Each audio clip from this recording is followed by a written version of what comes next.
जय हिंद प्यारे बच्चों, मैं यशवंत बसु लक्ष्य अकेडमी के ऑनलाइन प्लेटफॉर्म पर आप सभी का स्वागत करता हूं। बेटा, हम लोग पीएनएसटी का पीवाई की सीरीज कर रहे हैं जिसमें ग्रेविटी एंड सैटेलाइट के क्वेश्चन चल रहा था। पिछले पार्ट में लगभग 25 क्वेश्चंस कर लिए थे।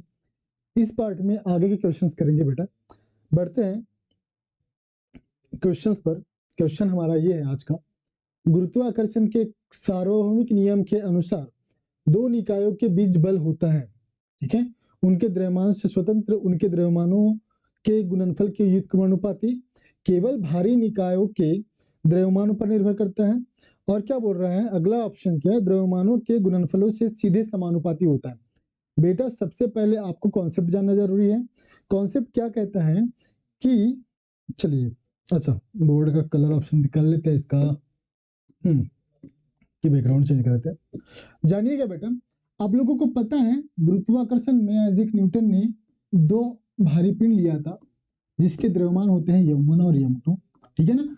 इनको उसने क्या किया था, तो उन्होंने दोनों पिंडों को जिसका मास m1 m2 है दोनों को r दूरी पर रखा और देखा इनके बीच का जो बल है, इनके बीच लगने वाला आकर्षण बल होता है वो क्या होता है, द्रव्यमानों के गुणनफल के अनुक्रमानुपाती होता है। दूसरा देखा बेटा क्या होता है, इनके बीच की दूरी के वर्ग के व्युत्क्रमानुपाती होता है, ठीक है ना।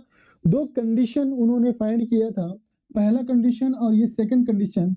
जब दोनों कंडीशनों को अप्लाई किया या कंबाइंड किया तब पाए m1 m2 अपॉन में r², ठीक है। अब हम बात करते हैं, आइजैक सर ने बात की थी, न्यूटन सर ने, यह proportional m1 m2 upon r², दो कंडीशंस को मिलाने पर मिलता है, ठीक है। पहला कंडीशन की force is proportional to directly proportional to the product of their masses and force is inversely proportional to the square of the distance, ठीक है। ध्यान दीजिएगा, यहाँ पर कंफ्यूज नहीं होना है। अगर बोलता है, यहाँ पर बोलता है कि बल, इसको दो स्टेटमेंट से हम लोग लिख सकते हैं, इसको दो स्टेटमेंट से समझा सकते हैं।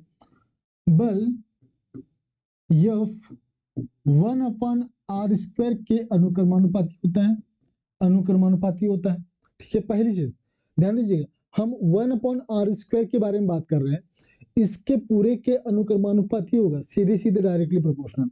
लेकिन केवल r के ही बारे में बात करेंगे, केवल r² के बारे में बात कर लेंगे तब इनवर्सली प्रोपोर्शनल होगा बेटा। मतलब हम ये कह सकते हैं बल F is inversely proportional, is inversely या अनुक्रमानुपाती r² का कर दो सीधा सीधा, r² का व्युत्क्रमानुपाती होता है। क्या होता है, व्युत्क्रमानुपाती होता है, व्युत्क्रमानुपाती होता है। बेटा ध्यान दीजिएगा, आइजैक न्यूटन सर ने दो स्थितियां प्राप्त किया, या प्रोपोर्शनल m1 m2 या प्रोपोर्शनल 1/r²। दोनों कंबाइंड, दोनों स्टेटमेंट या दोनों कंडीशंस को क्या किए, कंबाइंड किए, उन्होंने पाया यह प्रोपोर्शनल m1 m2 अपॉन में r²। अब क्योंकि प्रोपोर्शनल साइन हटाएंगे तो कांस्टेंट लगेगा इक्वल साइन के साथ में, ठीक है ना, जिसको हम लोग जी से रिप्रेजेंट करते हैं। और इसी जी को या तो आप अनुक्रमानुपाती नियतांक बोल सकते हो या तो आप सार्वत्रिक गुरुत्वाकर्षण नियतांक बोल सकते हो। आगे हम लिखेंगे m1 m2 अपॉन में r²। ध्यान दीजिएगा, यहाँ पर जो g है ये है सार्वत्रिक सार्वत्रिक गुरुत्वाकर्षण नियतांक, गुरुत्वाकर्षण नियतांक, ठीक है। अब नियतांक या कांस्टेंट बोल सकते हो, नियतांक। यूनिवर्सल ग्रेविटेशनल कांस्टेंट क्या होता है, universal gravitational constant, gravitational constant. बेटा जी का मान ध्यान रखिएगा 6.67 मल्टीप्लाई 10⁻⁻11, ठीक है। इसका यूनिट कई बार पूछता है, न्यूटन मीटर स्क्वायर पर kg², ठीक है। ध्यान दीजिएगा, इसका यूनिट और डायमेंशन फार्मूला बहुत बार पूछा गया है, तो यूनिट डायमेंशन फार्मूला की बात कर लेते हैं। यूनिट और डायमेंशन फार्मूला क्या होता है, ठीक है ना। हमने पाया जी m1 m2 अपॉन में r² बेटा। अगर मैं केवल जी की बारे में बात करूं तो हम लोग फार्मूला निकालेंगे f r² अपॉन में m1 m2 हो जाएगा बेटा, ठीक है ना। आप लोग क्रॉस मल्टीप्लाई करोगे, तिर्यक गुना करोगे तो जी का आपको मान निकल जाएगा। अगर मैं मात्रक के लिए बात करूं तो आप बोल सकते हो बल का मात्रक न्यूटन और r क्या है, दो पिंडों जिसका मास m1 m2 है उनके बीच की दूरी है, ठीक है। इसका मास हम लोग लिख सकते हैं मीटर स्क्वायर बटे में दो पिंड है जिसका मास m1 और m2 है, तो दोनों मास ही है तो हम अपॉन में लिख सकते हैं kg स्क्वायर, ठीक है ना। आपने बोला इसको न्यूटन मीटर स्क्वायर पर kg स्क्वायर, ठीक है ना। अगर पर को हटाएंगे तो सामने माइनस साइन लगेगा, या kg स्क्वायर को ऊपर लेके चलेंगे, या ऐसे समझ सकते हो आप लोग, kg स्क्वायर को जब ऊपर ले जाएंगे, जो घाते ऊपर नीचे जब चलती है तो चिन्ह बदलती है बेटा, ठीक है। तब हम लोग लिखते हैं न्यूटन मीटर स्क्वायर kg - 2। हमने इसका मात्रक देख लिया, डायमेंशन फार्मूला भी देख लेते हैं क्योंकि जी का डायमेंशन फार्मूला भी पूछ लेता है कई बार, ठीक है। अब बात कर रहे हैं तो सही सारी चीजें हम लोग लेकर चल लेते हैं। न्यूटन मीटर स्क्वायर, यहीं पर आप बात कर सकते हो, हम सूत्र के द्वारा निकालते हैं बल का जो विमी सूत्र होता है mL/t-2 बेटा, डन है। क्योंकि ये r है, दूरी है, और दूरी को आप l से रिप्रेजेंट करते हो, l का स्क्वायर हो जाएगा ये, ठीक है ना। अपॉन में दोनों मास दिए हुए हैं तो हम लिख सकते हैं m स्क्वायर, ठीक है ना। एक m से एक m कैंसिल करोगे बेटा, नीचे एक m बचा हुआ है, ये m ऊपर जाएगा तो हो जाएगा m की पावर -1। अभी बताए थे पावर जब ऊपर नीचे चलता है तो साइन चेंज हो जाता है, ठीक है। यहाँ पर l का पावर 1, यहाँ l की पावर 2, ये हो जाएगा l3 t-2। इस प्रकार से MLT के फॉर्म में आपने डायमेंशन फॉर्मूला बताया, किसका बताया, जी का, ठीक है। सार्वत्रिक गुरुत्वाकर्षण नियतांक, या तो आप बोल सकते हो gravitational universal gravitational constant, done है बेटा। आपने जी के बारे में समझ लिया, फोर्स फाइंड कर लिया। अब हम प्रश्न पर आते हैं।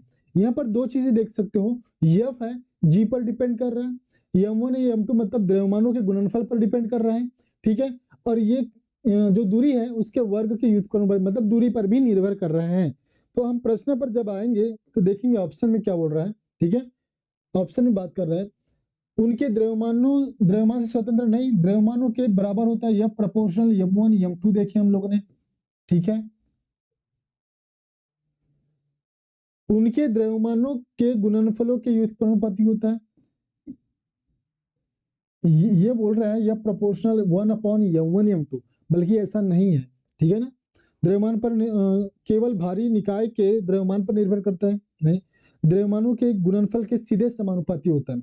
ऑप्शन नंबर डी हमारा क्या हो जाएगा, करेक्ट हो जाएगा, ठीक है ना। यहाँ स्वतंत्रता की तो बात ही नहीं है, ये जो हम लोगों ने लिखा था ये इस वाली स्टेटमेंट के लिए सही है, ये प्रोपोर्शनल m1 और m2, ठीक है ना। ये न्यूटन सर ने पहले स्टेटमेंट में यही बताया था कि जो बल है दो पिंडों के बीच लगने वाला बल, उनके द्रव्यमानों के गुणनफल के क्या होता है, अनुक्रमानुपाती होता है। The product of their masses is directly proportional to the force between them. ये हमेशा अट्रैक्शन फोर्स नेचर रखता है बेटा, ध्यान रखिएगा। तो बढ़ते हैं अगले क्वेश्चन पे। अगला क्वेश्चन हमारा क्या बोल रहा है, देखते हैं। ऊंचाई h पर गुरुत्वाकर्षण के कारण त्वरण क्या होगा यदि h is greater than two r, जहां r पृथ्वी की त्रिज्या दिया हुआ है और g दिया हुआ है पृथ्वी की सतह पर गुरुत्वाकर्षण का त्वरण। ध्यान रखिएगा, आपको दो फार्मूला बहुत ज्यादा देखने के लिए मिलेगा। पहले हम बात कर लेते हैं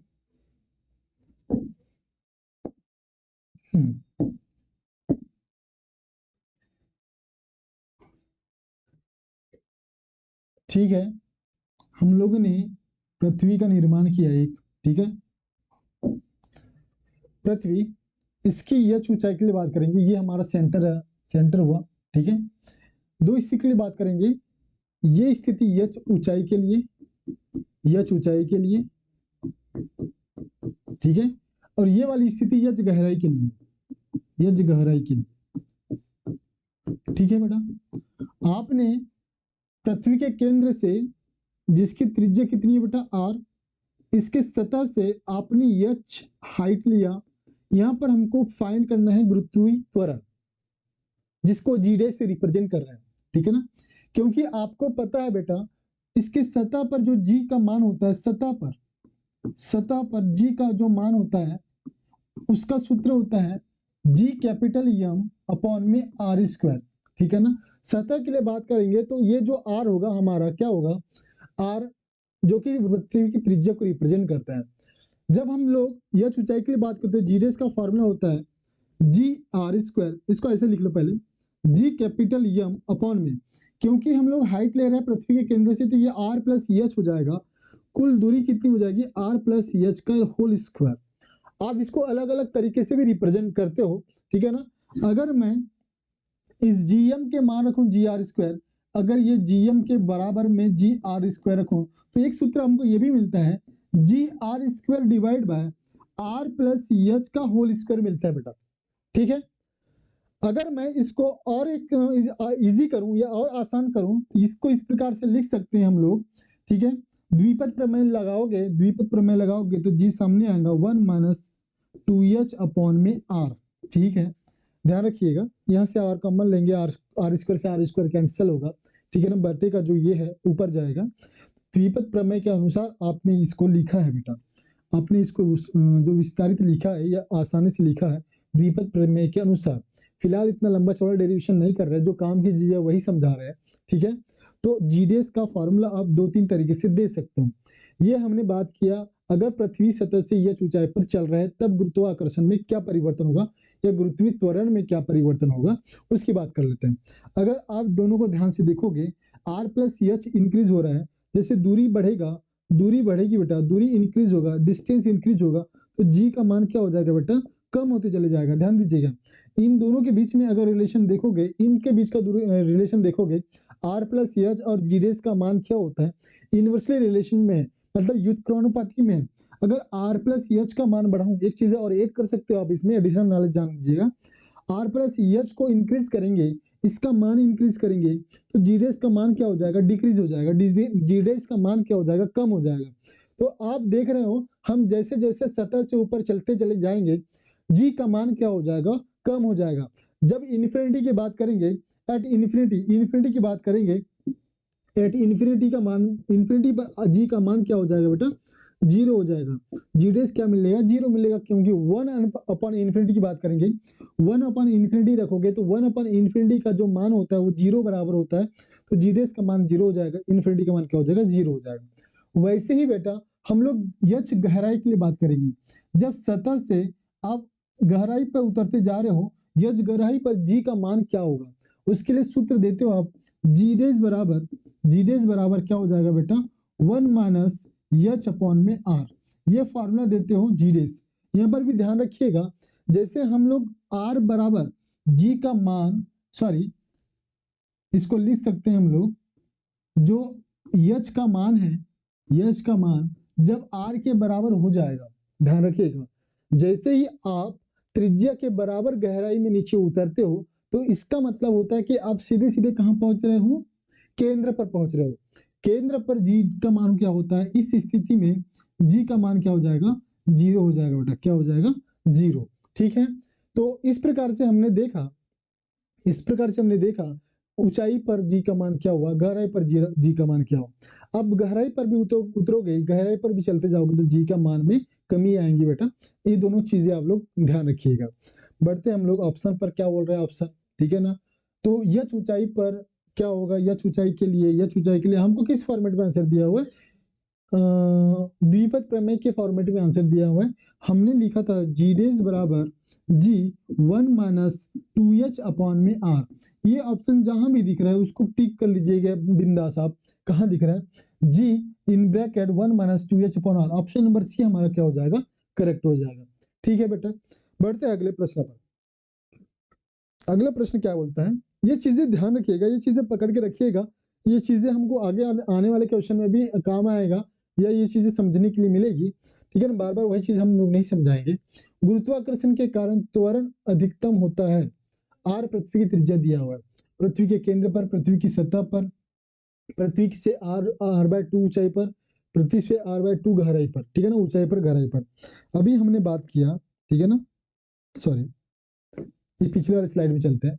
हमने बोला जैसे ऊंचाई पर जाएंगे तो जी का मान कम होगा, गहराई में जाएंगे तो जी का मान कम होगा। ठीक है ना, तो सबसे ज्यादा हमको कहां पर गुरुत्वीय त्वरण मिलेगा बेटा, इसके सतह के ऊपर, पृथ्वी के सतह पर आपको सबसे ज्यादा गुरुत्वीय त्वरण का मान मिलेगा। तो ऑप्शन कौन सा राइट होगा हमारा, पृथ्वी की सतह पर। ठीक है ना, गुरुत्व यहाँ पर तो 0 मिल रहा है, यहाँ पर तो पृथ्वी के केंद्र पर तो 0 होगा बेटा। ठीक है ना, तो ऑप्शन नंबर बी हमारा क्या हो जाएगा, करेक्ट हो जाएगा। ठीक है, बढ़ते अगले प्रश्न पर। किसी क्षेत्र में गुरुत्वाकर्षण क्षेत्र की तीव्रता 0 होता है, इस क्षेत्र में गुरुत्वाकर्षण विभव कितना होगा, ध्यान रखिएगा, आपको बताते हैं। ठीक है, गुरुत्वाकर्षण क्षेत्र, गुरुत्वाकर्षण क्षेत्र क्या होता है? क्षेत्र, ठीक है, जिसको हम लोग ग्रेविटेशनल फील्ड कहते हैं। क्या कहते हैं? Gravitational, gravitational field. ध्यान रखिए बेटा, हम किसी पृथ्वी के लिए बात कर लेते हैं, पृथ्वी के लिए बात करते हैं। यदि पृथ्वी खोखला है, उस स्थिति में पृथ्वी खोखला नहीं है ऐसा मान लेते हैं, कोई भी खोल वाला ग्रह है जिसका अंदर एकदम खोखला हिस्सा है, अंदर कुछ भी नहीं है, खाली भाग है, ठीक है, अंदर खाली भाग है, हम बात कर लेते हैं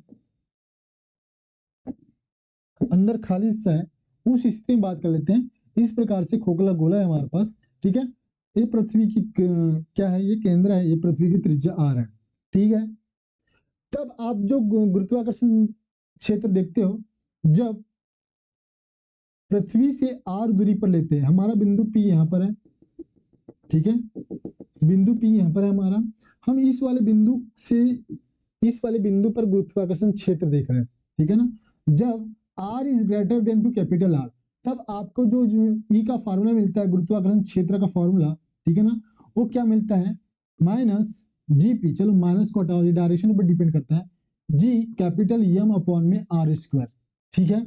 जब हम सतह के बारे में बात कर लेते हैं, तब ये R बराबर कैपिटल R होगा बेटा, ठीक है। तब हम देखते हैं यहाँ पर गुरुत्वाकर्षण क्षेत्र होता है G कैपिटल M। अब यहाँ पर हमारी दूरी कितनी होगी? स्मॉल r की जगह का लिखोगे कैपिटल R स्क्वायर, डन है बेटा। लेकिन जब हम लोग अंदर घुसते हैं, अंदर इंटर करते हैं, मतलब पृथ्वी के अंदर इंटर करते हैं, पृथ्वी नहीं किसी भी उपग्रह के बारे में बात करते हैं, क्योंकि पृथ्वी हमारा खोखला नहीं है ना, पृथ्वी तो पूरा एक सॉलिड बॉडी है, सॉलिड स्फीयर है, तो हम पृथ्वी की बात नहीं कर रहे हैं। हम ऐसे क्षेत्र के, ऐसे ग्रह के लिए बात करते हैं, ऐसे गोले के बारे में बात करते हैं जो अंदर से खोखला है। उसके लिए जब अंदर वाले बिंदु के लिए बात करते हैं, जब हमारा बिंदु P जिस पर हमको गुरुत्वाकर्षण क्षेत्र निकालना है, तब हम लोग देखते हैं यहाँ पर जब r is less than capital R, जब जो स्मॉल r जो बिंदु P से जो दूरी दिखा रहे हैं वो त्रिज्या से छोटी है, तब यहाँ पर गुरुत्वाकर्षण क्षेत्र क्या होता है? 0 होता है। लेकिन विभव के बारे में बात कर लेते हैं, तो पूरे खोखले के लिए, पूरे अंदर खोखला गोला है, इसके लिए विभव क्या रहेगा? हमारा सेम रहेगा, स्थिर रहेगा। विभव क्या रहेगा? स्थिर। विभव को v से रिप्रेजेंट कर रहे हैं, और v का जो मान होता है, v के लिए मान क्या होता है? यहाँ पर v के लिए क्या होगा? v का मान ध्यान रखिएगा, विभव जब r is greater then 0, g capital M upon small r, negative होता है ये, ठीक है ना। यहाँ पर क्या हो जाएगा? Minus g capital M upon capital R, ठीक है। लेकिन जब बात कर लेते हैं v बराबर minus g capital M upon capital R, ठीक है, ध्यान रखिएगा। जब हम अंदर के लिए बात कर लेते हैं, तब हमारा v क्या होगा? नियत रहेगा, कांस्टेंट रहेगा। अब हर बिंदु के लिए बात करोगे, हर बिंदु के लिए बात करोगे अंदर, विभव नियत रहेगा, स्थिर रहेगा। लेकिन अंदर के लिए जब गुरुत्वीय क्षेत्र के लिए बात करेंगे, गुरुत्वाकर्षण क्षेत्र के लिए बात करेंगे, तब आपको पूरे अंदर में गुरुत्वाकर्षण क्षेत्र 0 मिलेगा बेटा। गुरुत्वाकर्षण क्षेत्र क्या मिलेगा? 0 मिलेगा। और हम लोग विभव की बात करेंगे तो स्थिर मिलेगा, ठीक है ना। मतलब हम अंदर की देखेंगे, विभव क्या है? कांस्टेंट है, गुरुत्वाकर्षण क्षेत्र 0 है, ठीक है। तो हमारा ऑप्शन कौन सा करेक्ट होगा? जब किसी क्षेत्र में गुरुत्वाकर्षण की तीव्रता शून्य होता है, अगर ई शून्य है, ई शून्य है, उस स्थिति में गुरुत्वाकर्षण विभव कैसा होगा? स्थिर होगा, will be stable. Option number D, C हमारा क्या होगा? करेक्ट होगा, ठीक है। तो बढ़ते अगले प्रश्न पर। दो ग्रहों के द्रव्यमान 1:2 है। ध्यान रखिए, ये वाला जो पिछले क्वेश्चन है, ये आप विद्युत क्षेत्र में पढ़ेंगे आप, ठीक है ना। चुंबकीय क्षेत्र में भी सेम कॉन्सेप्ट समझेंगे, ठीक है ना, और डिटेल में आप समझेंगे। दो ग्रहों के द्रव्यमान 1:2 के अनुपात में है, उनकी त्रिज्या 1:2 के अनुपात में है, ग्रहों पर गुरुत्वीय त्वरण का अनुपात क्या होगा? ठीक है, अच्छा द्रव्यमान ध्यान दीजिएगा, जी दिया हुआ है, जी कैपिटल M अपॉन में R स्क्वायर, ये फॉर्मूला आप लोगों को पता है बेटा, ठीक है। हमने यहाँ पर देखा, अगर मैं लिखूं G1 अपॉन में G2, दो अलग अलग उपग्रह के लिए, तो आप क्या लिखोगे? मास के लिए M1 अपॉन में M2, और गुना में त्रिज्या के लिए क्या लिखोगे? R2 स्क्वायर अपॉन में R1 स्क्वायर, ठीक है ना। इनवर्सली प्रोपोर्शनल है, तो आप सीधे सीधे इसी सूत्र को उपयोग कर सकते हो, as a trick formula use कर सकते हो। द्रव्यमानों का अनुपात क्या है बेटा? 1/2, सीधे सीधे 1/2 है, लेकिन हमको इसका इनवर्स लेना है 2/1, तो 2 से 2 कैंसिल। अच्छा एक सेकंड रुकिएगा, यहाँ 2 नहीं है, 2 का स्क्वायर आएगा, 2 का स्क्वायर 4/1 हो जाएगा, ये 2 दूनी 4, तो इसको हम लोगों को 2:1 मिलेगा, ठीक है। G1/G2 क्या मिलेगा, 2:1। ऑप्शन नंबर डी हमारा क्या हो जाएगा, करेक्ट हो जाएगा। क्लियर है बेटा। बढ़ते अगले प्रश्न पर। गोलाकार खोल, फिर यहाँ गोलाकार खोल के बारे में बात कर लेते हैं। गुरुत्वाकर्षण क्षेत्र की तीव्रता क्या होगी, वही बात कर लिए। गुरुत्वाकर्षण इसके बाहर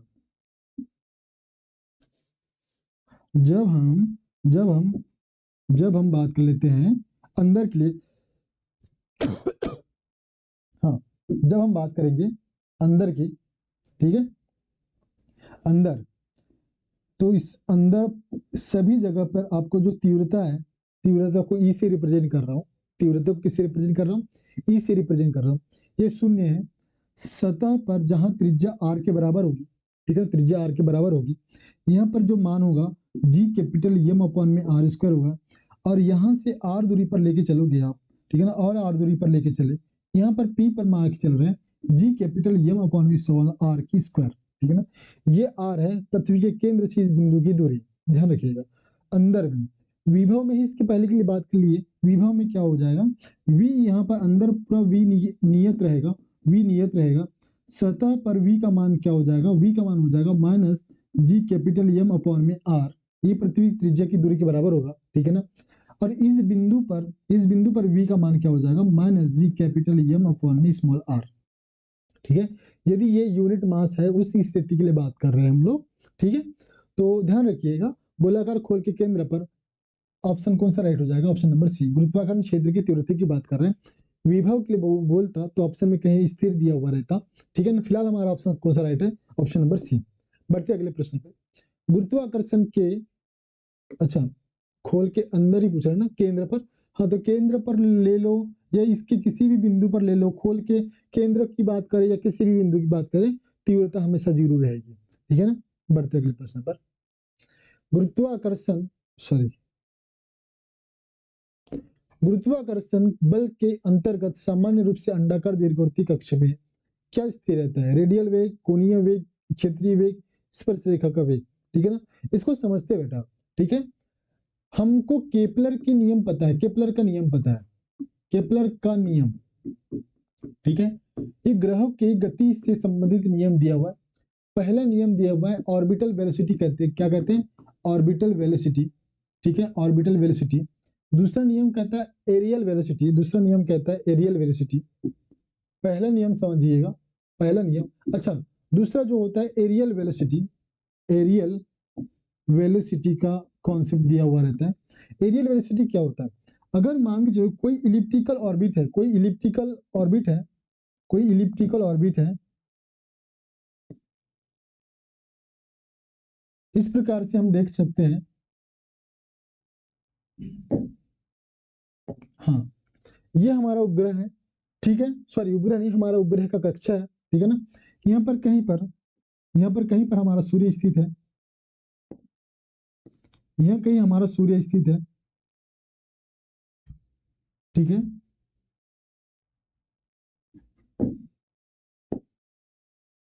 चलिए, ये हमारा मेजर एक्सिस है, ठीक है, और ये हमारा माइनर एक्सिस, ठीक है। इसी के चारों ओर, इसी के चारों ओर हमारा जो पृथ्वी है, ये लगातार पृथ्वी, अच्छा पृथ्वी को बड़ा दिखा दिया है इसलिए कि ये छोटा है, ठीक है, ध्यान रखिएगा। ये सूर्य है, ये सन है, सन है, और ये अर्थ है, अर्थ है, ठीक है। पृथ्वी हमेशा इसके परिधि में, मतलब दीर्घवृत्ताकार कक्षा में लगातार चक्कर लगा रहा होता है। अब बात करते हैं जैसे कि एरियल वेलोसिटी क्या होता है। एरियल वेलोसिटी के लिए कॉन्सेप्ट ध्यान रखिएगा, ठीक है। जैसे ये वाला जो क्षेत्र होता है, ये वाला जो क्षेत्र होता है, ये वाला, अगर मैं किसी क्षेत्र के लिए बात करूं, पर्टिकुलर क्षेत्र की, पर्टिकुलर क्षेत्र की बात करूं, चलिए, हाँ, चलिए, ठीक है, पर्टिकुलर क्षेत्र के लिए बात कर लेते हैं हम लोग, समझाने के लिए ध्यान रखिएगा। जितना समय इस वाले क्षेत्र को पूरा करने में के लिए लगाएगा कोई भी ग्रह, ठीक है, उतना समय ये वाला क्षेत्र को भी पूरा करने के लिए लगाएगा।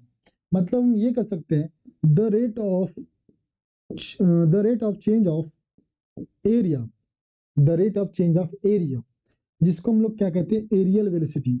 एरियल वेलोसिटी, एरियल वेलोसिटी क्या रहेगा, हमेशा कांस्टेंट रहेगा, हमेशा क्या रहेगा, कांस्टेंट रहेगा। मतलब किसी समांतराल में ग्रह द्वारा जो कवर किया गया क्षेत्रफल वो हमेशा क्या रहेगा बेटा, कांस्टेंट रहेगा। मतलब अब अगर इसको नाम दे, ठीक है ना, इसको नाम दे ए, इसको नाम दे ए डेस, ठीक है ना, इसको वो दे, ठीक है ना, इसको बी दे और इसको बी डेस दे, ठीक है ना। अगर मैं बोलूं एरिया, एरिया ओ ए डेस बराबर किसके होगा बेटा, area, area O B B dash के बराबर। मतलब हमेशा वो नियत समय में कुछ समय जो एरिया कवर कर रहा है वो हमेशा क्या रहेगा, इक्वल रहेगा। याद रखिए ये जो dA अपॉन dt है ये हमेशा कांस्टेंट रहेगा, जिसको एरियल वेलोसिटी बोलते हैं, और ये किसके इक्वल होता है, L अपॉन 2m के इक्वल होता है। L क्या होता है, उपग्रह का, उपग्रह मतलब ग्रह का क्या होता है, एंगुलर, एंगुलर मोमेंटम। L क्या होता है, एंगुलर मोमेंटम। और ये कांस्टेंट वैल्यू होती है, क्या होती है, constant value, constant value angular momentum. तो ध्यान रखिएगा एरियल वेलोसिटी हमेशा किसी उपग्रह के लिए कांस्टेंट होता है, नियत रहता है। तो ऑप्शन कौन सा राइट होगा हमारा, ऑप्शन कौन सा राइट होगा बेटा, ठीक है। सामान्य गुरुत्वाकर्षण बल के अंतर्गत सामान्य रूप से अंडाकार दीर्घवृत्तीय कक्षा में क्या स्थिर रहता है, तो क्षेत्रीय वेग, जिसको हम कहते हैं एरियल वेलोसिटी, जिसको कहते हैं एरियल वेलोसिटी, क्षेत्रीय वेग हमेशा क्या होगा, कांस्टेंट होगा। अगला क्वेश्चन देखते हैं क्या बोलता है। यदि पृथ्वी की सतह पर गुरुत्वीय त्वरण g है तो पृथ्वी की त्रिज्या के दोगुने बराबर की ऊंचाई पर इसका मान क्या होगा। ध्यान रखिएगा सतह पर जी का मान दिया हुआ है, जी कैपिटल एम अपॉन में आर स्क्वायर, ये होता है, आप लोगों को पता है। बोला है पृथ्वी की त्रिज्या के 2 गुनी के बराबर ऊंचाई पर किसका मान क्या होगा। तो प्रश्न में समझाते हैं हम लोग, प्रश्न समझाते हैं क्या दिया हुआ है, ध्यान रखिएगा। ये पृथ्वी है, ठीक है ना, जिसकी त्रिज्या दे रखा है, जिसकी त्रिज्या आपको पता है बेटा, जिसकी त्रिज्या कितनी है, जिसकी त्रिज्या कितनी है, आर, जिसकी त्रिज्या कितनी है, आर, ठीक है। अच्छा ये हम लोग केंद्र मान लिए, इसको केंद्र मान लिए, जिसकी त्रिज्या कितनी है, आर है। अब क्या बोल रहा है, आप पृथ्वी की त्रिज्या को 2 गुना बराबर, मतलब आप पृथ्वी की त्रिज्या के 2 गुने बराबर ऊपर चलते हो, ठीक है। आप यहां चले, ठीक है ना, ये 2r के बराबर है, किसके बराबर है, 2r के बराबर। यहां पर गुरुत्वीय त्वरण का मान क्या होगा ये पूछा है, प्रश्न में यही पूछा है, ठीक है ना। इस पर ऊंचाई पर जी का मान क्या होगा ये पूछा है, तो हम लोग निकालते हैं, आसान है। हम लोगों ने फार्मूला देखा था, जी बराबर जी आर स्क्वायर अपॉन में आर प्लस एच का होल स्क्वायर। ये फार्मूला देखिए बेटा, नहीं देखिए आपको दिखा देते हैं, ठीक है ना, आपको ध्यान दिला देते हैं। ये फार्मूला हम लोगों ने कहाँ पर देखा, पूरे डिटेल में इसको करे थे, पहले प्रश्न में अच्छे समझा था। ये दिख रहा है बेटा, ये दिख रहा है आपको, यहाँ पर दिखाए थे। ये वाला फार्मूला वो एक होता है ऊंचाई के लिए, एक फार्मूला, 2 फार्मूला और 3 फार्मूला, 3 फार्मूला हम लोगों ने समझे थे। अब तीनों फार्मूले में कौन से यूज करोगे, ये वाला करो या तो ये वाला करो। इस वाले में आंसर नहीं मिलेगा, फिलहाल के लिए ये वाला करते हैं, ठीक है ना। तो हम लोग क्वेश्चन पर आते हैं, ठीक है ना, देखते हैं हम लोगों को आर के 2 गुनी ऊंचाई पर जी का मान कितना मिलता है। तो जी बराबर जी आर स्क्वायर, ठीक है, डिवाइड बाय, ये देखिएगा आर तो आर ही रहेगा, पृथ्वी की त्रिज्या नहीं बदलेगी, ये 2r है, इसका होल स्क्वायर है, ठीक है। जी डेस, ये जी डेस से रिप्रेजेंट करेगी इसको, बराबर में ये जी आर स्क्वायर, ठीक है ना, 2r प्लस आर कितना होता है, 3r, और 3r स्क्वायर बाहर निकलेगा, 3 का वर्ग होता है 9, 9 आर स्क्वायर, 9 से आर स्क्वायर कैंसिल। तो जी डेस का मान सिंपल है, कितना मिल गया, 9 जी बाय 9, ठीक है। तो ऑप्शन सीधे सीधे मैच कर लोगे, आसान है। ऑप्शन कौन सा राइट होगा, ऑप्शन नंबर डी हमारा क्या होगा, करेक्ट होगा। ठीक है बेटा, समझ में आया। बढ़ते अगले प्रश्न पर। अगला प्रश्न क्या कहता है, पृथ्वी से 6 गुना द्रव्यमान और 2 गुना त्रिज्या वाले ग्रह का पलायन वेग। तो पलायन वेग पता है ना बेटा, पलायन वेग का सूत्र होता है v is equal to G M, 2g m upon में r plus H, R plus H, एक सूत्र ये होता है, ठीक है ना, 2 गुना त्रिज्या वाले, या इसको r प्लस एच को सिंपल सा रखो आप, 2g m अपॉन में स्मॉल आर, ये मान रखो पलायन वेग के लिए सूत्र का सूत्र ये, सॉरी सूत्र होता है ये पलायन वेग के लिए। पृथ्वी के लिए पलायन वेग तो 11.2 किलोमीटर प्रति सेकंड होता है, इसको फिक्स याद रखेंगे आप। पृथ्वी के लिए ध्यान रखिएगा, इसको ओरल याद रखो, 11.2 किलोमीटर प्रति सेकंड होता है, 11.2 किलोमीटर प्रति सेकंड होता है, किसके लिए? पृथ्वी के लिए। अब हम बात कर रहे हैं अगर द्रव्यमान 6 गुना और त्रिज्या डबल हो जाए तो करते हैं इसको, वी डेज बराबर क्या हो जाएगा, ये इसको 2 गुना मतलब द्रव्यमान 6 गुना 6 cm, त्रिज्या 2 गुना 2r, ठीक है ना, स्मॉल आर कर लो, 2 तिया 6, तो ये हो जाएगा वी डेज, ये हो जाएगा √2 अपॉन में स्मॉल आर। हाँ या ना बोलो, 3 को रूट से बाहर निकाल दिया, मतलब रूट के रूप में बाहर निकाला, अंदर 2 बचा, अच्छा जी भूला हुआ है, जी मिस कर दिए थे, जी है, एम है, अपॉन में आर बचा, इसको लिख दिया एक साथ, ये किसका मान है? वीई का मान है, तो आंसर क्या मिलेगा? √3 VE मिलेगा, √3 VE। और कौन सा ऑप्शन में छोड़ा? Option number D. डन है बेटा, समझ में आ गया? तो ऑप्शन नंबर डी हमारा क्या होगा? करेक्ट होगा। बढ़ते हैं अगले प्रश्न पर। क्या बोल रहा है? केपलर ने किसका आविष्कार किया? भाई ये तो पहले से पढ़ते आ रहे हैं हम लोग, ठीक है, समझाते हैं अभी। केपलर ने 3 नियम दिए। पहला तो दिया ऑर्बिटल वेलोसिटी, पहला ये नियम दिया कि यदि कोई, पहला नियम अच्छे से ध्यान रखिएगा, ठीक है ना, पहला नियम बोल रहे हैं कि पृथ्वी या कोई भी ग्रह या उपग्रह की बात कर लेते हैं, ग्रह से संबंधित नियम है केपलर के, तो ग्रह के लिए बात करते हैं। केपलर जी ने बताया कि सारे जो ग्रह है ये इलिप्टिकल ऑर्बिट में गति करती है, ठीक है ना, इलिप्टिकल मतलब दीर्घवृत्ताकार कक्षा में गति करेगी, इसको ऑर्बिटल वेलोसिटी कहते हैं, ऑर्बिटल लॉ ऑफ ऑर्बिट कहते हैं, लॉ ऑफ ऑर्बिट, फर्स्ट नियम दिया हुआ है, law of orbit, first rule, first नियम, ठीक है। और देखिए ध्यान से समझिएगा, यहाँ पर आविष्कार के लिए बात कर रहे हैं, ये आविष्कार नहीं है, यहाँ पर आ जाएगा खोज, यहाँ पर क्या आ जाएगा? खोज, इन्वेंशन नहीं है, डिस्कवर होगा, डिस्कवर, ध्यान रखिएगा, डिस्कवर्ड होगा, ठीक है ना। आविष्कार करना और खोज करना बहुत अंतर है बेटा, ठीक है। तो ये खोजा गया है, ये नियम पहले से विद्यमान थे, केपलर जी के पैदा होने से पहले से विद्यमान थे ये नियम, ठीक है ना। केपलर जी आए, दिमाग लगाए, पागलों की तरह खोजा, तब हम उनको ये ऑब्जर्व किए कि सारे जो ग्रह हैं ये दीर्घवृत्ताकार कक्षा में गति करती है, तो इसी को केपलर के पहले नियम के अनुसार पढ़ते हैं हम लोग। सेकंड जो हम लोग ने अभी इससे पहले वाले क्वेश्चंस में देखा, ठीक है, क्या? Law of area, law of area मतलब जो ग्रह होते हैं ये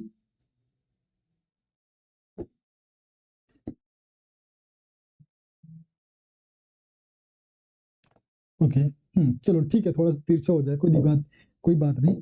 जो भी ग्रह है वो हमेशा ध्यान रखिएगा, हम लोगों ने बात की सेकंड लॉ की, लॉ ऑफ एरिया जिसको बोलते हैं। लॉ ऑफ एरिया में जो एरियल वेलोसिटी dA/dt जो कि L/2m के बराबर होता है, हमेशा क्या होता है बेटा? कांस्टेंट होगा। इसका मतलब जो क्षेत्रफल तय किया जाएगा ग्रह के द्वारा, ठीक है, ग्रह के द्वारा जो क्षेत्रफल तय किया जाएगा ये हमेशा क्या होगा? नियत होगा, ठीक है ना। ये वाला एरिया और ये वाला एरिया दोनों बराबर होंगे, समांतराल में, ध्यान रखिएगा, ठीक है। तीसरा और इंपॉर्टेंट नियम ध्यान रखिएगा, थर्ड जो लॉ हम लोग पढ़ते हैं, टाइम पीरियड का जो रिवोल्यूशन होता है, यहाँ पर बताया उन्होंने T² प्रोपोर्शनल R³ होता है। R³ होता है क्या बेटा? सेमी में एक्सिस होता है, मतलब ग्रहों का, ठीक है,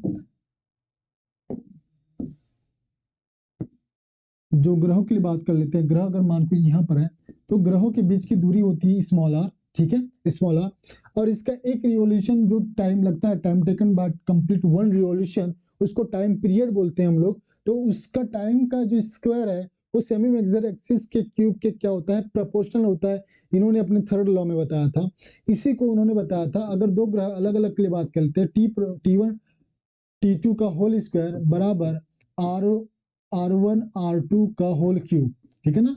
आप इसके अकॉर्डिंग क्वेश्चंस को सॉल्व भी कर सकते हो, ठीक है। तो ये 3 नियम दिए हैं केपलर जी ने, तो हम बता सकते हैं उपग्रह की गति के नियम। ऑप्शन नंबर डी हमारा करेक्ट होगा। ठीक है, ऑप्शन नंबर डी हमारा क्या हो जाएगा करेक्ट। यहाँ उपग्रह या ग्रह हो सकता है, उपग्रह या ग्रहों की गति। ठीक है, क्लियर है। बढ़ते अगले प्रश्न पर। अगला प्रश्न क्या बोल रहा है, आगे चला गया क्या, चलो। गुरुत्वाकर्षण नियम का सही सूत्र, ठीक है। अच्छा, गुरुत्वाकर्षण नियम का सही सूत्र आपको पता होता है G(m1m2/r²। लेकिन ध्यान दीजिएगा यहाँ वेक्टर फॉर्म में दिया हुआ है, वेक्टर फॉर्म में और साइन के साथ में दिया हुआ है। ध्यान रखिएगा निगेटिव साइन क्या होता है, अभी आपको बता देते हैं। जो गुरुत्वाकर्षण का नियम कहता है कि अगर मैं दो पिंड के बारे में बात करूं, दो पिंड छोटे छोटे दो पिंड ले लेते हैं, दो पिंड छोटे छोटे ले लिए, यहाँ पर एक पिंड ले लिया, यहाँ पर एक पिंड लिया, दोनों के बीच की दूरी कुछ मान ली हम लोगों ने, दोनों के बीच की दूरी मान लिए, दोनों के केंद्रों के बीच की दूरी, ठीक है ना, आर मान लिया, दोनों के केंद्रों के बीच की क्या मान लिया, आर मान लिया। अब उन्होंने बताया इसका मास अगर m1 है, इसका मास m2 है, तो इसको बॉडी ए बोला, इसको बॉडी बी बोला, ठीक है ना। तो बॉडी ए बी पर फोर्स लगाएगा, बॉडी ए क्या लगाएगा, बॉडी बी पर फोर्स लगाएगा एफ ए, वैसे ही बॉडी बी ए पर फोर्स लगाएगा एफ बी। चलो इसको अच्छे से लिखते हैं, मतलब हम ऐसा लिखते हैं इसको, ठीक है। इसी फोर्स को मैं ऐसे समझाता हूँ, चलिएगा। बी जो है ए पर फोर्स लगाएगा एफ बी बाय ए, ध्यान रखिएगा। चलो इसको ऐसा लिखते हैं बेटा, आपको समझ में आ जाएगा, कोई दिक्कत नहीं। Force on A by B, ठीक है ना। किस पर फोर्स लग रहा है, ए पर फोर्स लग रहा है, किसके द्वारा लग रहा है, बी पर लग रहा है, बी के द्वारा। इसको लिखेंगे force on B by A, B ये बी है। दोनों का जो मैग्नीट्यूड होता है बेटा एफ ए बी और एफ बी ए, दोनों का मैग्नीट्यूड इक्वल होगा, ध्यान रखिएगा। चाहे चूहा हाथी पर फोर्स लगा रहा हो या हाथी चूहे पर फोर्स लगा रहा हो, दोनों फोर्स इक्वल होगा, लेकिन दोनों का जो डायरेक्शन है वो हमेशा क्या होगा, निगेटिव होगा। दोनों के लिए फॉर्मूला बताया गया है एफ ए बी बराबर एफ बी ए बराबर G(m1m2)/r², ठीक है ना। ये दो के लिए फॉर्मूला मैग्नीट्यूड के फॉर्म में, वेक्टर फॉर्म में आप कैसे लिखते हो, वेक्टर फॉर्म में लिखते हो -G(m1m2)/r² और यूनिट वेक्टर आर केप। ये एक फॉर्मेट में ये लिखते हो। आर केप का अगर मान लिखोगे आप लोग तो आप इसको इस प्रकार से भी लिख सकते हो -G(m1m2)/r³ वेक्टर आर। आप इसको इस प्रकार से भी लिख सकते हो। ये जो है वेक्टर फॉर्म, ये दोनों वेक्टर फॉर्म का रिप्रेजेंट कर रहा है, दोनों वेक्टर फॉर्म को रिप्रेजेंट कर रहा है। माइनस इसलिए क्योंकि दोनों जो फोर्स का डायरेक्शन है वो हमेशा निगेटिव होता है, अपोजिट होता है, अपोजिट फोर्स लग रहा है, इसीलिए इनका डायरेक्शन हमको निगेटिव से रिप्रेजेंट करना होता है, ठीक है बेटा। तो अब कौन सा मैच कर रहा है देखते हैं हम लोग, कौन सा मैच कर लेते हैं। G(m1m2)/r², क्योंकि माइनस लगा होता है, अगर मैग्नीट्यूड की बात करेंगे तो माइनस नहीं लगाएंगे, ठीक है ना, प्लस लगेगा। G(m1m2)/r², r³ है तो यहाँ वेक्टर आर होना चाहिए, गलत है वाला। G(m1m2)/r², r² ये भी मैग्नीट्यूड फॉर्म में दिया हुआ है, तो हमारा करेक्ट ऑप्शन ऑप्शन डी हो जाएगा। G(m1m2) में वेक्टर r³ है लेकिन वेक्टर आर दिया हुआ है। ये कैसे ध्यान से रखिएगा, आर के बराबर लिखते हो वेक्टर आर अपॉन में मॉडुलस ऑफ वेक्टर आर, है ना भाई। तो आप पिछले वाले क्वेश्चन भी देख लो, ठीक है ना। अगर मान, अरे आगे क्यों चले गए, पीछे चले गए, ठीक है, इधर चलिए आप देखिए, गलती आ गया क्या, यहाँ पर देखिएगा इस आर केप का मान रखा, आर केप का मान रखा, आर केप का मान क्या रखा आपने, वेक्टर आर अपॉन में upon R, upon R, r² के साथ मल्टीप्लाई होगा, r³ होगा, और बाजू में क्या लगेगा, आर वेक्टर आर, ठीक है ना। तो इस प्रकार से आप वेक्टर फॉर्म को समझ सकते हो। तो ज्यादा कुछ है नहीं इसमें बताने लायक। तो बढ़ते अगले प्रश्न पर। किसी पिंड का भार अधिकतम होता है कहाँ पर, पृथ्वी के केंद्र पर, चंद्रमा पर, पृथ्वी के ध्रुव पर, पृथ्वी की भूमध्य रेखा पर। इसको समझते, इसके कॉन्सेप्ट समझते हैं। आपने एक फॉर्मूला देखते हो बेटा, जीडीएस बराबर G minus omega square R cos square lambda. क्या होता है कॉस स्क्वायर लेमडा, ध्यान रखिएगा। कॉस स्क्वायर लेमडा को हम समझते हैं, अगर आप किसी पृथ्वी के लिए बात करोगे, चलिए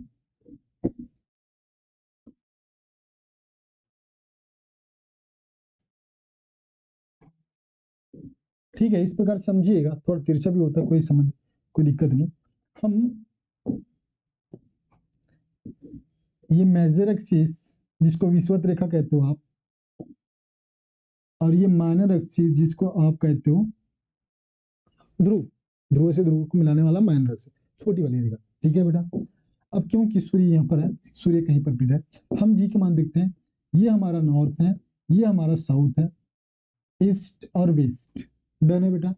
अब अगर हम बात करेंगे, अगर हम बात करें इसके लिए, ठीक है ना, ये लैम्डा होता है, ठीक है ना, ये होता है लैम्डा, लैम्डा। अगर विषुवत रेखा पर बात करेंगे, विषुवत रेखा, विषुवत रेखा, इस पर हम लोग लैम्डा का मान रखेंगे 0, ठीक है ना। ये विषुवत रेखा पर जो रेखा है ये ऐसे आके चिपक जाएगी, तो विषुवत रेखा पर लैम्डा का मान कितना होगा, 0 होगा। और 0 होगा उस स्थिति में जी डेस कितना होगा विषुवत रेखा पर, cos 0 कितना होता है 0, सॉरी cos 0 का मान होता है 1, cos 0 का मान कितना होता है 1, तो ये हो जाएगा जी डेस minus, sorry omega square upon R, क्या होता है omega square upon R, omega square upon R. लेकिन अगर हम ध्रुवों की बात करेंगे, हम ध्रुवों की बात करेंगे, ध्रुवों पर, ध्रुवों पर लेमडा कितना रखोगे आप, 90 अंश, ठीक है ना। ये जाएगा 90, ऐसे घूमते हुए जाएगा ध्रुवों पर, तो इसका मान कितना हो जाएगा 90 अंश, लेमडा का मान 90 अंश रखोगे तो जी डेस बराबर क्या मिलेगा, जी मिलेगा। उस स्थिति में जब आप ध्रुवों की मान बात करते हो, ये कब की स्थिति में होगा, जब जब पृथ्वी अपने अक्ष पर घूर्णन करना अचानक बंद कर दे, तब ध्रुवों पर जी का मान तो स्थिर रहेगा, लेकिन ध्रुवों पर जब स्थिर रहेगा तब विषुवत रेखा में अचानक सा वृद्धि हो जाएगा। अभी फिलहाल के लिए ऑप्शन के क्वेश्चन के अकॉर्डिंग बात कर लेते हैं कि कहां पर जी का मान सर्वाधिक होता है, कहां पर जी का मान सर्वाधिक होगा बेटा, ध्रुवों का मान जी है और विषुवत रेखा का मान जी डेस, सॉरी ये जी डेस नहीं है, चलिए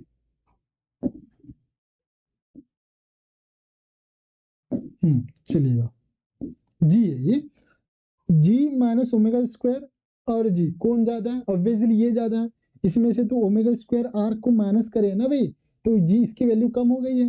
तो हम देखते हैं ध्रुवों पर हमेशा क्या होता है, गुरुत्वीय त्वरण का मान अधिक होता है, विषुवत रेखा पर कम होता है। लेकिन उस स्थिति की बात कर लेते हैं जब जब पृथ्वी अपने अक्ष पर घूमना अचानक बंद कर दे, तब क्या होगा, यहाँ पर जी का मान तो स्थिर रहेगा, लेकिन विषुवत रेखा पर जी का मान इंक्रीज हो जाएगा, ठीक है ना, वृद्धि हो जाएगा। यही प्रश्न आगे भी हम करेंगे बेटा। तो ऑप्शन कौन सा राइट होगा हमारा, पृथ्वी के ध्रुव पर जी का मान क्या हो जाता है, अधिकतम होता है। ऑप्शन नंबर सी हमारा करेक्ट होगा। बढ़ते अगले प्रश्न पर, पृथ्वी से पिंड का पलायन वेग निर्भर करता है। पलायन वेग के लिए हम लोग ने सूत्र लिखे, वी ई बराबर root G capital M upon में 2gm, सॉरी अपॉन में स्मॉल आर, या R plus C H, R plus C H, ये एक सूत्र देखते हो। उस ऊंचाई पर निर्भर करता है जिससे इसे प्रक्षेपित किया जाता है, हाँ सही है। वस्तु के द्रव्यमान पर निर्भर करता है, नहीं वस्तु का द्रव्यमान नहीं है, यहाँ पर ग्रह का द्रव्यमान है। Capital M that is the mass of planet, not satellite, ठीक है ना। चंद्रमा के पलायन वेग से कम होता है, इसकी तो जिक्र ही नहीं है। प्रक्षेपण की दिशा, दिशा मतलब दैट इज एंगल। अब यहाँ पर एंगल भी नहीं है, कुछ भी नहीं है, तो हम बात करेंगे R plus H. R plus H मतलब जिस ऊंचाई से आप वस्तु को प्रक्षेपित कर रहे हो उस ऊंचाई पर निर्भर करता है, मतलब ऑप्शन नंबर ए डिपेंड करेगा, करेक्ट होगा हमारा। उस ऊंचाई पर निर्भर करता है जिस ऊंचाई से आप वस्तु को प्रक्षेपित कर रहे हो। ठीक है बेटा, बढ़ते अगले प्रश्न पर। प्रकृति में कौन सा बल सर्वत्र विद्यमान है, गुरुत्वाकर्षण बल, ठीक है। यदि पृथ्वी के द्रव्यमान और त्रिज्या दोनों में 1% की कमी हो जाती है तो गुरुत्वाकर्षण के कारण त्वरण का मान, 2021 में भी आया, 16 में भी आया था, 17 में भी आया था, ध्यान रखिएगा। ये वाला प्रश्न मोर इंपॉर्टेंट है। अगर हम बात करते हैं द्रव्यमान में और त्रिज्या दोनों में 1% की कमी कर दी है, ये वाला क्वेश्चन को, इस वाले क्वेश्चन को हम लोग पिछले वाले पार्ट में भी समझा दिया, अच्छे से समझाया है विद डिटेल, फिर भी समझा दे रहे हैं। यहाँ पर जो हमारा न्यू मास हो जाएगा वो कितना हो जाएगा, 99/100 कैपिटल एम, ठीक है ना। इसका 1% कम हुआ बेटा, पहले 100 था अब 99 हो गया। त्रिज्या भी वैसे 1% कम हो गया, तो न्यू रेडियस कितना हो जाएगा 99/100, कितना कैपिटल ये, सॉरी आर, ये कितना हो जाएगा आर। अब बात करेंगे हम लोग न्यू गुरुत्वीय त्वरण का। न्यू गुरुत्वीय त्वरण पुराना कितना था, जी कैपिटल एम अपॉन में आर स्क्वायर, ये पुराना गुरुत्वीय त्वरण का मान है किसी भी पृथ्वी के सतह पर, किसी की भी सतह पर। जी डेस कितना हो जाएगा बेटा, जी डेस, जी सेम रहेगा, पहले भी रहेगा सेम, अभी भी वही से रहेगा, ये कितना हो जाएगा 99/100 यम अपॉन में ये हो जाएगा 99/100 का स्क्वायर अपॉन में आर का स्क्वायर, ठीक है ना, एक से एक कैंसिल हो जाएगा यहाँ पर। तो जी डेस क्या मिल जाएगा बेटा, जी डेस मिल जाएगा 100 अपॉन में 99 जी, ठीक है। तो आप देख रहे होगा अपॉन में 99 है और 100 है, 1% की वृद्धि हुई है, 1% की क्या हुई है, वृद्धि हुई है। तो ऑप्शन कौन सा राइट हो जाएगा, ऑप्शन नंबर डी हमारा करेक्ट हो जाएगा, ठीक है बेटा। तो बढ़ते अगले प्रश्न पर। गुरुत्वाकर्षण बल क्या है, संरक्षित है स्थिर होता है, संरक्षित होगा, रिजर्व होता है, रिजर्व नहीं कंजर्व होता है, कंजर्व, कंजर्व होगा ये, कंजर्व, ठीक है ना, कंजर्वेटिव फोर्स होता है गुरुत्वाकर्षण बल, कंजर्वेटिव फोर्स होता है, हमेशा ध्यान रखिएगा। और सेंट्रल फोर्स होता है, ये फोर्स कंजर्वेटिव होता है, कंजर्वेटिव है, ठीक है ना। सेंट्रल फोर्स है, सेंट्रल फोर्स है, मतलब ये हमेशा दो पिंडों के ज्वाइनिंग लाइन के लॉन्ग कार्य करेगा, मतलब दोनों को जोड़ने वाली जो रेखा है इसके लॉन्ग ही काम करेगा, अनुदिश काम करेगा, ठीक है ना। ये हमेशा लॉन्ग रेंज फोर्स है, लॉन्ग रेंज फोर्स है, ठीक है ना। नेचर का सबसे वीकेस्ट फोर्स है, वीकेस्ट, वीकेस्ट कह सकते हो, ठीक है। वीकेस्ट मतलब सबसे कमजोर फोर्स अगर बात करेंगे तो गुरुत्वाकर्षण बल होगा, ठीक है। आगे वाला देखते हैं क्वेश्चन, दो वस्तुओं के बीच गुरुत्वाकर्षण बल एफ जी है, किस पर निर्भर नहीं करता। बल का पहले तो सूत्र पता है आपको बेटा, जी m1 m2 अपॉन में आर स्क्वायर, किस पर निर्भर नहीं करता, द्रव्यमानों के गुणनफल पर निर्भर करता है, m1 m2 का डायरेक्टली प्रोपोर्शनल है, द्रव्यमानों के योग पर। हाँ ये हमारा करेक्ट ऑप्शन होगा, एक्चुअल में रॉन्ग स्टेटमेंट है, हमको ये करेक्ट बताना है, ठीक है ना। गुरुत्वाकर्षण स्थिरांक पर निर्भर करता है, जी दिया हुआ है, गुरुत्वाकर्षण के बीच की दूरी पर निर्भर करता है, आर दे रखा है, ठीक है ना। मतलब जी पर निर्भर कर रहा है, m1 m2 पर निर्भर कर रहा है, आर पर निर्भर कर रहा है, किस पर निर्भर नहीं कर रहा है, तो m1 प्लस m2 पर निर्भर नहीं कर रहा, द्रव्यमानों का योगफल बोला यहाँ, ठीक है। बढ़ते अगले प्रश्न पर बेटा, किसी वस्तु का पृथ्वी पर भार दिया हुआ है, mg दिया हुआ है 72 न्यूटन, डन है बेटा। पृथ्वी से r/2 ऊंचाई पर, पहले तो हम गुरुत्वाकर्षण बात कर ले, जी जो जी होगा उसके साथ में ये डिपेंड करेगा, जी ज्यादा होगा तो आपका भार ज्यादा होगा, जी कम होगा तो आपका भार कम हो जाएगा, सीधे सीधे, क्योंकि आपका भार जो है वेट वो mg होता है, और mg मतलब जी पर डिपेंड करने वाला वेट। ओके डन है। पहले तो हम बात करेंगे r/2 पर, r/2 ऊंचाई पर, r/2 है ना, आगे क्यों जा रहे, पीछे जा रहे हो, r/2 ऊंचाई पर बोला तो r/2 ऊंचाई पर बात कर लेते हैं। पृथ्वी के r/2 ऊंचाई पर, ठीक है,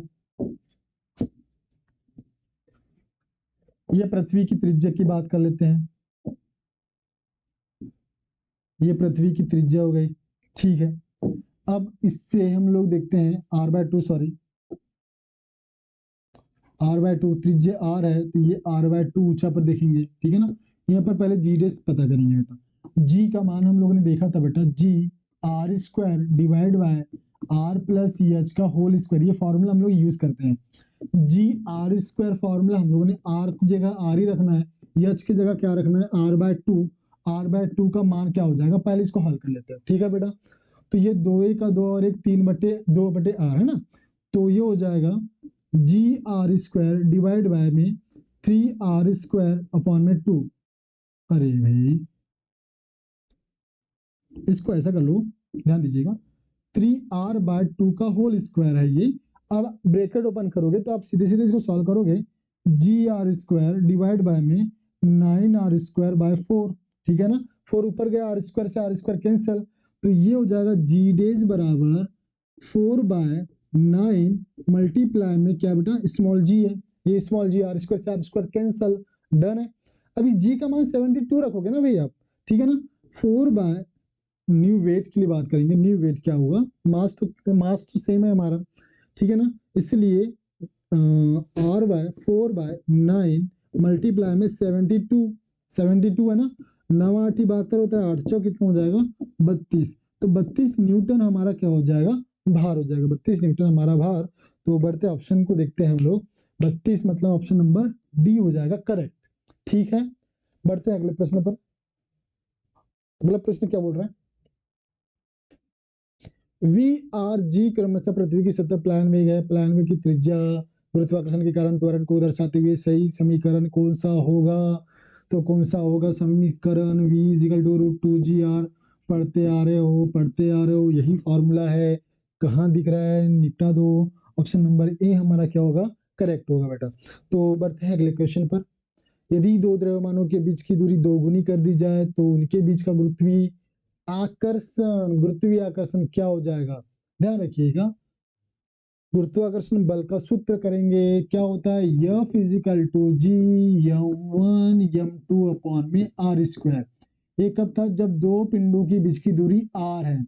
अब बोल क्या रहा है, जब दो पिंडों की बीच की दूरी आधी कर दी जाए, सॉरी दोगुनी कर दी जाए, r को 2r कर दिया जाए, ठीक है ना, r को 2r कर दिया जाए, दो पिंडों की बीच की दूरी 2r कर दी जाए, ठीक है ना, 2r, तब क्या हो जाएगा, यहाँ पर जो फोर्स हो जाएगा F डेज जी m1 m2 अपॉन में 2r का स्क्वायर हो जाएगा, ये क्या हो जाएगा 2r का स्क्वायर, ठीक है ना, 2r मतलब 4r, तो ये हो जाएगा 1/4 जी m1 m2 अपॉन में r स्क्वायर। ये पुराना वाला f है बेटा, पुराना वाला f है, तो मैं f डेज बराबर f/4 लिख सकता हूँ, हाँ लिख सकता हूँ, क्योंकि ये करेक्ट है। तो ऑप्शन कौन सा करेक्ट होगा, ये देखते हैं, आधा हो जाएगा नहीं, 4 गुना हो जाएगा नहीं, 2 गुना हो जाएगा नहीं, घट कर 1/4 हो जाएगा, ये हमारा करेक्ट आंसर होगा। ऑप्शन नंबर डी हमारा क्या होगा बेटा, करेक्ट है। PNST 2021 का सवाल है बेटा, इतना लल्लू सा सवाल है, इसको तो करना चाहिए बेटा आपको। पढ़ते अगले प्रश्न पर, क्या है अगला प्रश्न, क्या बोल रहा है, एक बिंदु द्रव्यमान यम को गोले के केंद्र से r/2 की दूरी पर द्रव्यमान के यम कैपिटल यम गोलाकार खोल के अंदर रखा जाए, खोल के द्वारा बिंदु द्रव्यमान पर लगाया गया गुरुत्वाकर्षण बल। फिर से वही बोल रहा है, फिर से बोल रहा है, ये कोई त्रिज्या r का खोखला गोला है या खोल है, खोखला अंदर से, अंदर में कुछ नहीं रखा है। हमने बात किए थे सतह पर गुरुत्वाकर्षण बल कितना होगा, gm अपॉन में r स्क्वायर, पृथ्वी की त्रिज्या के बराबर। इससे r दूरी पर, पृथ्वी के केंद्र से r दूरी पर g का मान होगा g कैपिटल m अपॉन में r स्क्वायर, ठीक है। अगर हम अंदर के लिए बात कर लेते हैं, मतलब जब खोखले के अंदर की बात कर लेते हैं, जहां पर कुछ भी नहीं है, खाली खोखला है, वहां पर तीव्रता कितनी होगी, 0 होगी, वहां पर तीव्रता कितनी होगी, 0 होगी, और विभव क्या होगा, स्थिर होगा बेटा, विभव क्या होगा, स्थिर होगा।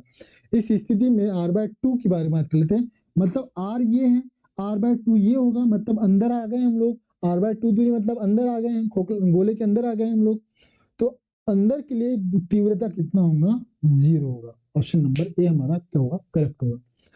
बढ़ते अगले प्रश्न पे, हेली धूमकेतु अवतरित होता है प्रत्येक, अच्छा ये तो फिक्स है बेटा, 76 ईयर, ये तो फिक्स याद कर लो, ये इफेक्ट है, इसमें कोई परिवर्तन नहीं होता, ये बचपन से हम लोग दूसरी चौथी क्लास से यही पढ़ते आ रहे हैं, हेली धूमकेतु वाला प्रश्न, ठीक है ना, याद हो गया होगा। बढ़ते अगले प्रश्न पे, ये हो गया क्या, हाँ हो गया। प्रश्न क्या हो रहा है, पृथ्वी की सतह पर एक प्रक्षेप का पलायन वेग 11.2 किलोमीटर प्रति सेकंड है। एक पिंड के इस गति का 3 गुना अधिक प्रक्षेपित किया जाता है, पृथ्वी से पिंड पर गति कितनी होगी, अन्य ग्रहों की स्थिति पर ध्यान न दे। हाँ, हम बात कर लेते हैं कि प्रश्न क्या बोल रहा है, प्रश्न क्या बोल रहा है, इसके लिए बात कर लेते हैं। प्रश्न क्या बोल रहा है, प्रश्न क्या बोल रहा है, ये पृथ्वी है, पृथ्वी के लिए ये केंद्र है, हमारे बात के लिए केंद्र है पृथ्वी, सॉरी इसको छोटा बनाना था, चलो हटाओ, ठीक है ना, ये पृथ्वी है, ठीक, और ये इसका गुरुत्वीय क्षेत्र है। अरे गोल नहीं बन रहा है क्या तू, ठीक है,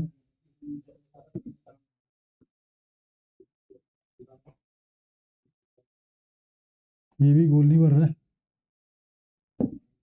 तो गोल कहाँ से बनेगा भाई, चलो भगाओ, इसमें दिमाग नहीं लगाते हैं, गोल नहीं बनाते, गोल इसी से बनाएंगे, ठीक है, गोल इसी से बनाएंगे।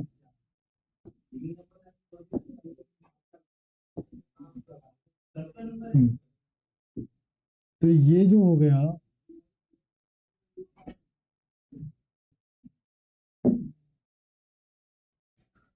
सेंटर पे आ गया ना भाई, चलो ओके ओके, थोड़ा टाइम पास हो गया, कोई दिक्कत नहीं। ये हो गया अर्थ, ये ग्रेविटेशनल फील्ड हो गया बेटा, ठीक है। हम लोगों ने पृथ्वी और उसके ये पृथ्वी है बीच वाला, और बाहर का आवरण दिख रहा है गुरुत्वीय क्षेत्र। अगर आप किसी वस्तु को एक निश्चित वेग से फेंकते हो, इतना वेग कि ये इस गुरुत्वीय क्षेत्र के बाहर निकल जाए और वापस न आए, उस वेग को कहते हैं पलायन वेग।